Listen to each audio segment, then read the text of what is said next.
Avant la vidéo d'aujourd'hui, n'oubliez pas de vous abonner pour ne pas manquer les dernières vidéos. Si vous souhaitez qu'une affaire ou un sujet soit traité par Paranormally Listed, rendez-vous sur criminallylisted.com et remplissez le questionnaire sous l'onglet « Suggérer une affaire ». Numéro 3. Roi Umberto Ier. Selon les témoignages, Humbert de Savoie était de petite taille. En fait, seuls les Occidentaux l'appelaient Humbert. Dans son Italie natale, on l'appelait le roi Umberto Ier. Le roi était connu pour être assez terre-à-terre pendant son règne au tournant du XIXe siècle. C'était un roi régnant, vétéran militaire, blessé au combat, ce qui était inhabituel. C'était un végétarien qui aimait jouer au billard durant ses loisirs.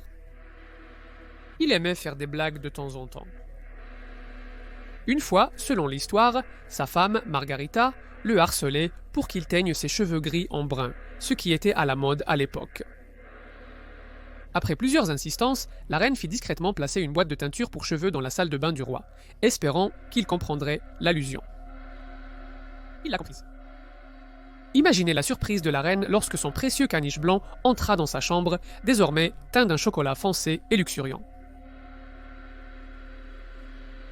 Umberto aimait aussi se promener parmi le peuple, souvent avec Marguerite à ses côtés.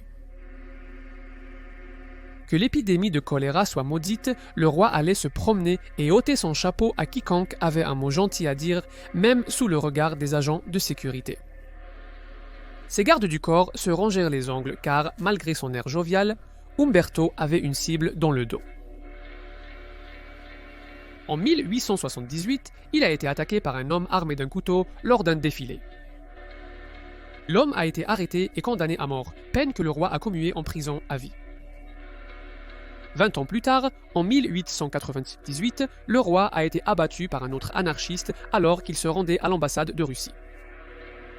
La tentative d'assassinat a échoué et Umberto s'est excusé d'être en retard à la réunion une fois arrivé à l'ambassade.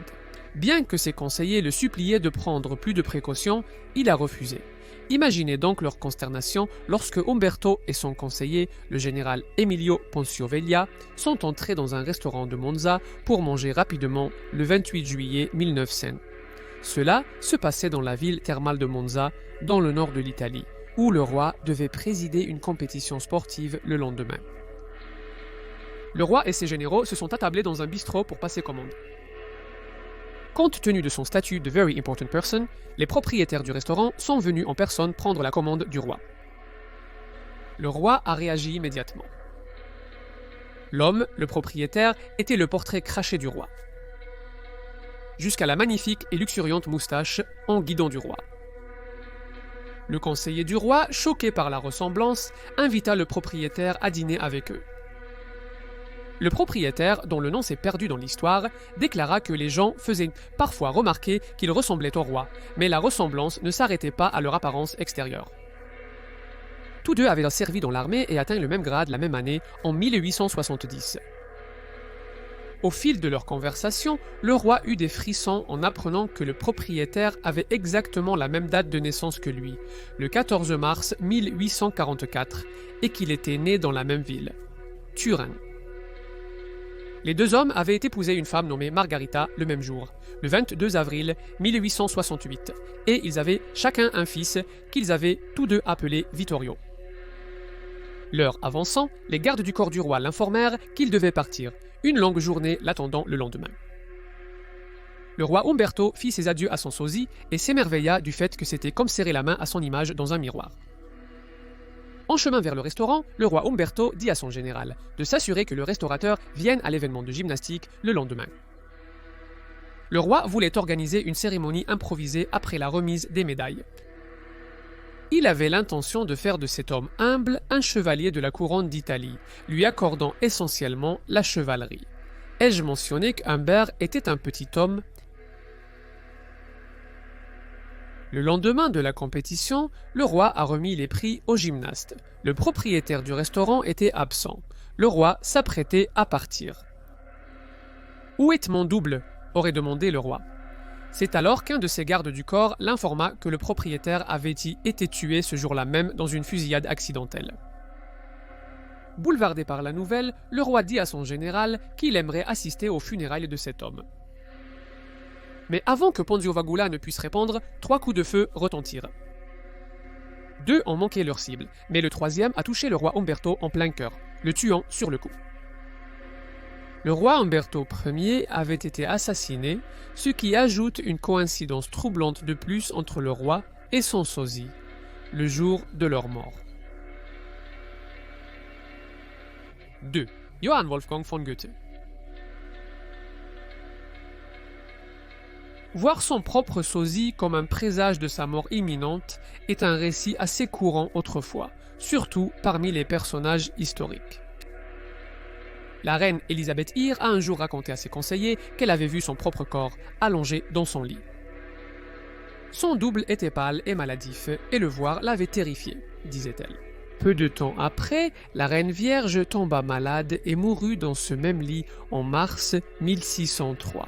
L'épouse d'Abraham Lincoln, la première dame Mary Todd Lincoln, a rapporté après sa mort prématurée que Donna Sab avait eu au moins 2 rencontres avec des doubles. La première eut lieu peu après son élection à la présidence en 1860. Langen aurait regardé dans le miroir de la chambre un matin lorsqu'il fit un pas en arrière, stupéfait de voir 2 visages lui renvoyer son regard. Il y avait 2 reflets, le sien et une image de lui-même, plus pâle et plus âgé, semblant flotter juste au-dessus de son épaule. Évidemment, quand Ab se retourna, il était seul. Mary Todd considérait ces expériences comme des aperçus de l'avenir d'Abe, ce qui la rassurait en sachant que son mari vieillirait à la Maison-Blanche. Elle n'avait aucune idée qu'il ne quitterait jamais la résidence présidentielle, ayant été assassiné alors qu'il était en fonction en 1863. On dit aussi que Catherine la Grande de Russie aurait vu son double. Selon l'histoire, l'une des servantes de Catherine la réveilla d'un profond sommeil dans un état de détresse. La servante était terrifiée parce qu'elle venait de voir Catherine en bas, assise sur le trône. Catherine sortit du lit, descendit et fut choquée de voir une réplique exacte d'elle-même, exactement comme sa servante l'avait rapporté. Maintenant, Catherine était terrifiée, sachant parfaitement les conséquences funestes de voir son propre double. Elle ordonna que l'imposteur soit abattu par ses gardes, mais il disparut avant que les soldats ne puissent faire feu. Catherine mourut d'une attaque 2 semaines après cette rencontre nocturne, le 17 novembre 1796. Ironiquement, c'était la même année que le terme doppelganger fut inventé par l'auteur allemand Jean Paul. Mais plus couramment, les récits de double ne concernent pas toujours les dirigeants du monde. Le célèbre écrivain et penseur allemand Johann Wolfgang von Goethe a écrit dans son autobiographie qu'il avait lui aussi vu son double. Mais au lieu de lui donner un sentiment de présage, comme dans ses autres histoires, la rencontre a donné à Johann un sentiment de paix et de sérénité. Il semble qu'il venait de rompre avec Frederica, sa petite amie, et qu'il se sentait plutôt déprimé par toute cette histoire. Pendant le long trajet morose de la pittoresque Alsace jusqu'à Drussenheim, chez Jerry, dans le nord-est de la France, von Goethe raconte qu'il a arrêté son cheval lorsqu'un homme étrange s'est approché de lui à cheval.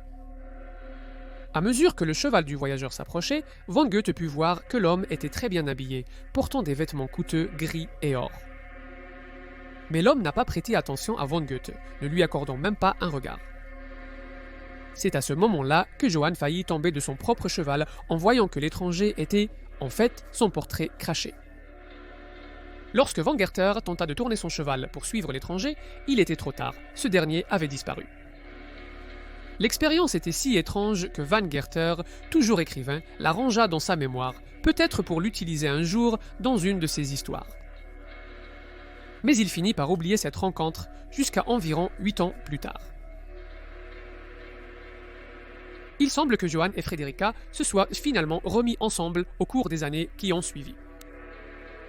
C'est ainsi qu'un von Goethe joyeux chevauchait maintenant sur la même route de Drusenheim vers l'Alsace. Arrivé à l'endroit de sa rencontre, l'écrivain se remémora l'histoire. L'homme à cheval, le moment de la journée, même sa tenue gris-pique avec des bordures dorées. Lorsque, fasciné, von Goethe baissa les yeux et vit qu'il portait exactement la même tenue que celle que son double avait portée 8 ans auparavant. Comme von Goethe l'écrit dans ses mémoires, Poésie et vérité, je cite, « L'étrange illusion m'apaisa en quelque sorte, et moi, lors d'un voyage paisible et tranquille, je repris assez bien possession de moi-même. De toute évidence, Johann von Goethe fut l'un des rares chanceux à avoir vu son double et à avoir survécu pour raconter son histoire, tout comme un certain instituteur environ 70 ans plus tard. Emily Sauger. Emily Sauger, 32 ans, était nerveuse face à Monsieur Busch, malgré ses efforts pour le cacher. Monsieur Busch était le directeur d'une école privée de jeunes filles très exclusive en Lettonie, et Emily était désespérée d'être engagée comme enseignante. Elle était française et les cours de l'école étaient à tous en allemand. Elle craignait que sa maîtrise de la langue allemande ne soit pas suffisante. Elle avait vraiment besoin de ce travail, mais pas de quoi s'inquiéter. Monsieur Busch a trouvé Emily charmante et douce, sans parler de son intelligence et de ses diplômes. D'après ses papiers, elle avait travaillé dans pas moins de 19 écoles au cours des 12 dernières années. Monsieur Busch était plus qu'impressionné. Peut-être aurait-il dû lui demander pourquoi il y avait eu autant d'emplois en si peu de temps. S'il avait fait des vérifications supplémentaires, il aurait découvert que la femme assise en face de lui avait dissimulé son vrai nom, Octavie Sager. Alors qu'il tendait la main pour la saluer et lui souhaiter la bienvenue au sein du corps enseignant, Monsieur Busch était convaincu qu'Emily Sager serait un bon choix pour l'école. En quelques semaines, il lui prouverait son erreur. Le premier problème fut le mensonge. Cela commença de façon assez anodine. Un élève ici, un collègue enseignant là. Chacun faisait remarquer à Emily qu'il l'avait vue plus tôt à la bibliothèque ou en salle d'études, bien qu'elle ne leur ait pas dit bonjour. Emily niait avoir été dans ces endroits. De plus en plus d'élèves de l'école rapportaient avoir vu deux mademoiselles Emily souvent entrer et sortir de la même pièce à quelques instants d'intervalle. Puis, un jour, les 12 filles de la classe d'Emily assistèrent, horrifiées, à la scène où Emily écrivait une leçon de français au tableau noir, pendant qu'une autre mademoiselle Emily apparaissait de nulle part et commençait à écrire un problème de mathématiques sur le même tableau. Les parents des filles attribuèrent cette histoire à un peu d'hystérie collective. Mais bientôt, il y eut d'autres rencontres. Un jour, lors du dîner, les invités autour de la table laissèrent tomber leur couvert en voyant la copie exacte d'Emily debout derrière sa chaise, mimant chacun de ses gestes en parfaite synchronisation avant de disparaître. Cependant, à chaque fois, Emily ne pouvait pas voir ce que tout le monde voyait, car son double était toujours juste hors de son champ de vision. Si elle se tournait pour voir ce que les gens montraient du doigt, le double bougeait. Si elle courait vers un miroir pour surprendre le double sur le fait, le double disparaissait. Pendant ce temps, les élèves de l'école rapportèrent de plus en plus de cas où ils voyaient la jumelle éthérée d'Emily. Une fois, alors qu'Emily aidait une fille nommée Julie avec sa robe, le double est apparu dans le miroir. Alors que la jeune fille de 13 ans observait dans le reflet, il semblait qu'il y avait deux femmes identiques qui l'aidaient avec ses boutons. Julie s'évanouit sur le champ.